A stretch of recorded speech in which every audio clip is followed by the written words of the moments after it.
God aften. Vi afbryder dette program med en ekstra nyhedssendelse. I nat trængte tempelvagten og nogle ypperste præster ind i en have i Gethsemane og arresterede en mand. Vores journalist er på stedet og har talt med et øjenvidne. Kan du høre mig, Ingrid? Det kan jeg. Det kan jeg. God aften. God aften, Anna. Ved midnatstid Ved midnatstid blev en kendt person, blev en kendt person, Jesus fra Nazaret, Jesus fra Nazaret, arresteret her arresteret i Gethsemane i Gethsemane af en støjende gruppe mennesker. af en støjende gruppe mennesker. Han blev ført ned ad bjerget Han blev ført ned ad bjerget til Annas palads. til Annas palads. Den tidligere ypperste præst, Den tidligere ypperste præst, som stadig har stor magt. som stadig har stor magt. Johannes, Johannes, en af Jesu disciple, en Jesus disciple, står her sammen med mig. står her sammen med mig. Johannes, hvad skete der? Johannes, hvad skete der? Altså, jeg var sammen med Jesus og de andre disciple her i Gethsemane have, og vi var kommet for at bede, og pludselig, uden varsel, så kommer der en masse mennesker stormende ind i haven med Judas i spidsen. Judas, han plejede at være en af Jesu disciple, men alle dem, han havde med, de arresterede Jesus, og så tog de ham med, og nu ved vi ikke rigtig, hvor han er henne. Jeg kender ikke deres planer, men jeg ved, at mange af de jødiske ledere, de hader ham og ønsker at slå ham ihjel. Ikke?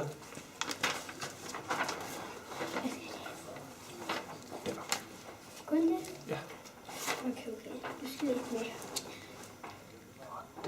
Hvordan Hvordan har du det selv efter det, den oplevelse af, Hvad vil du gøre?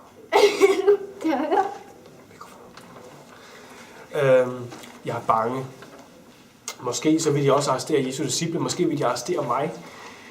Men jeg vil gerne følge efter Jesus for at finde ud af, hvad det er, de gør med ham. Og jeg er faktisk på vej derhen nu. Johannes, tak fordi du ville have tid til at tale med os. Den der. Johannes, tak fordi du vil tage tid til at tale med os. Tilbage til Anna. Tak, Ingrid.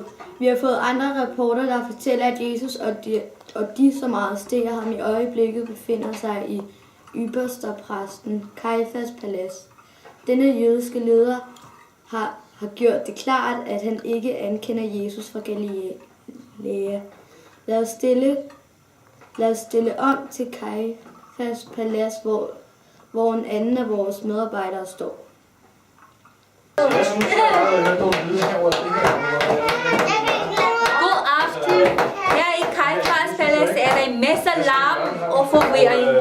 Kajfas forhører i øjeblik Jesus som hans disciple om de ting, han lærer sine tilhængere. En af lederne har netop slået Jesus i ansigtet. Der er ingen tvivl om, at Jesus bliver mishandlet. Men jeg kan ikke komme tættere på. I øjeblikket. Tilbage til studieværk. Tak, Anjong. Vi har også en medarbejder, der i øjeblikket står inde på selve gårdspladsen i Kajfas palads. Susan, hvad sker der hos dig? Her har opmærksomheden samlet sig om en person, der hedder Simon Peter. Han står og varmer sig med ilden. Han bander og svæver. Jeg har fået at vide, at det er tredje gang, nogen har spurgt ham, om han ikke er en af Jesus disciple. Det er tydeligt, at han ikke vil have nogen med fangen at gøre. Vent, han kommer denne vej. Hvad er der sket på... Hvad er der sket, Peter? Hvor er jeg henne? Hvorfor er du ked af det? Jeg var bange for, at jeg ville få samme behandling som Jesus, hvis jeg indrømmede, at jeg var en af hans disciple, og derfor så sagde jeg 3 gange, når de spurgte mig, om jeg kendte ham, så sagde jeg nej, jeg kendte ham ikke. Og nu er jeg forfærdelig ked af det, fordi at lidt tidligere i aften, så Der fortalte Jesus mig, at jeg ville fornægte ham 3 gange, og jeg sagde, nej Jesus, selvfølgelig vil jeg da ikke det, men så sagde han, at han ville gale, og jeg ville have fornægtet ham inden, og så lige pludselig lige før, så halvede handlen, og så var det, jeg kom i tanke om, at jeg havde fornægtet ham 3 gange. Det er for...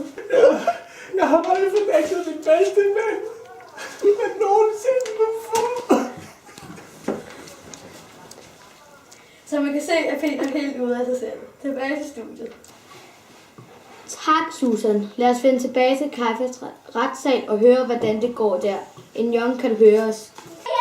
Jesus skal. Ja, det kan jeg. Her har yderspræst til Kajfas netop rejser sig op. Han er rasende. Han har rivet sin flotte kapper i stykker, som I ved er der forbudt ifølge jødiske lov. Han giver dem til død. Men ingen lægger mærke til Kajfas. Alle holder øje med folkeskaren. De skriger, slår ham ihjel. Slå ham ihjel! Giv ham til Pilatus. Slå ham ihjel. Slå Jesus ihjel! Jeg har aldrig set en forbrydere blive behandlet så grusomt, som Jesus er blevet behandlet. Tilbage til studiet. Slå ham ihjel! Tak, Injong. Vi har netop i dette øjeblik fået at vide, at de romerske soldater og de jødiske ledere er ved at føre Jesus hen til den romerske statsholder. Pilatus. For at få ham til at godkende dødsdommen. Vi vil blive ved med at fortælle jer, hvordan tingene udvikler sig. Det der er Anna fra Jerusalem Nyhedsbureau. Vi fortsætter programmet, som blev afbrudt.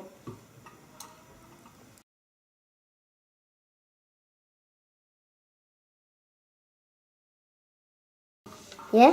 Okay, så gør du. Vi bringer nu de seneste nyheder, der er historien om Jesus fra Nazareth.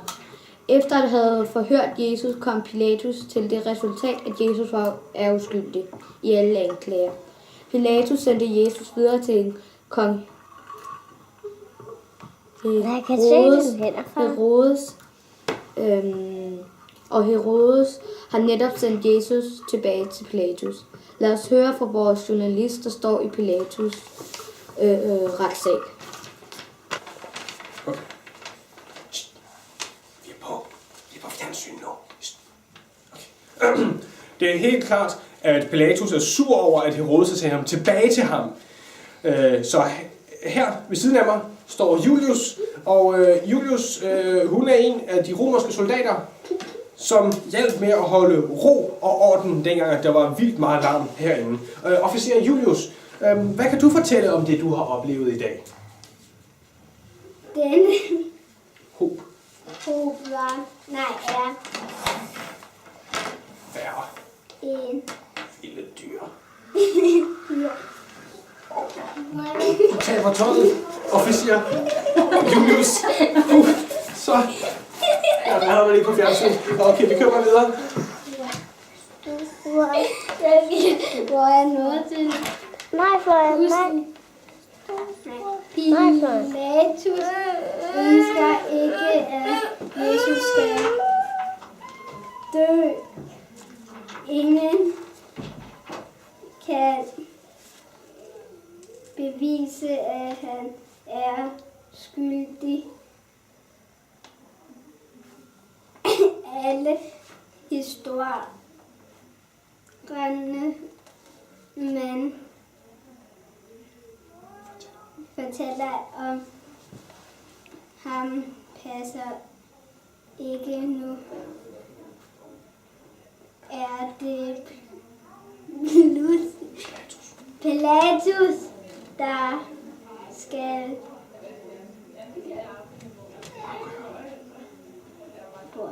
Afgøre, hvad der skal ske med Jesus. afgøre, hvad der skal ske med Jesus? Vi må vente og se. Vi må vente og se. Tak, officer Julius. Det var fantastisk at høre, og nu skal vi tilbage til studiet. Jeg skal lige have det her. Sluk fjernsynet. Tak, Robert. Hvad ville der ske med Jesus? Vi er tilbage, så snart vi ved noget mere. Det kan... Nej. Nå, den er tæt. Ja, det er fint. Vi klipper det væk. Skal du holde mikrofonen op til munden? Nej. Skal jeg holde mikrofonen, far? Ja, nej, du skal sige med mig. Jeg skal bare holde det. Nej, du skal sige med mig. Okay. Det kan jeg. Godt. Det kan jeg. God aften, eller Anna. det er midnatstid. Blev en kendt person.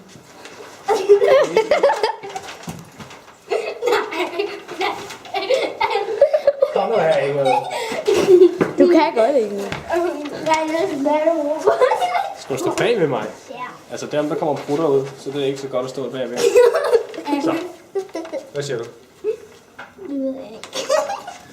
Skal jeg slukke den? Nej, du fortsætter bare. Vi kan klippe det ud som ekstra fraklip bagefter. Okay. Er du klar? Nej. Tak, Ingrid. Vi har fået som... Kort. En gang til. Vil du lige læse det igennem først? Ja, tak. Okay, stop igen, Ingrid. Og så? Værsgo. Tak, Injong. Vi har også en medarbejder, der i øjeblikket står inde på selve gårdpladsen i Kajfas Palads. Tredje... Der mangler lige et navn. Er det så mig?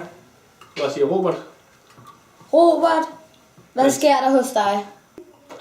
Her har opmærksomhed samlet sig om en person, der hedder Simon. Peter står og varmer sig ved ilden. Han bander og Sværger. svæver. Han har fået at vide, at det er tredje gang, nogen har spurgt ham. Ja, Og du har fået at vide. Hvad? Jeg har fået at vide, står der. Du sagde, han havde fået at vide. Jamen, det står så jo... Jeg har fået at vide. Ja, nå. En gang til. Ja. Stop og start. Vi er i gang. Her har opmærksomheden samlet sig om en person, der hedder Simon. Peter. Peter, der står ved ilden. Peter, der står... Hvad? Jeg tror, det er det. Her har opmærksomheden samlet sig om en person, der hedder Simon Peter. Det er fordi... Jeg sætter punktum der. Ja. Fornægte din bedste ven, jeg nogensinde har haft. Som I kan se, er Peter helt ude af sig selv. Tilbage til studiet. Okay, vi tager lige det sidste en gang til. Ja. Jeg tjekker væk, fordi hun filmer på mig, det skal hun ikke filme på dig. Nå, okay. Okay. Så, filmer du stadigvæk? Ja. Et også. Det kan Ingrid da godt være. Og jeg er drejer. Hvor er det? Tak, Robert. Ja. Måske, nu må jeg have lidt. Sådan der. Så drejer du bare her. Værsgo. Du må gerne holde den lidt lige. Ja, sådan der. Tak, Robert. Hvad ville der ske med Jesus? Vi er tilbage, så snart vi ved noget mere.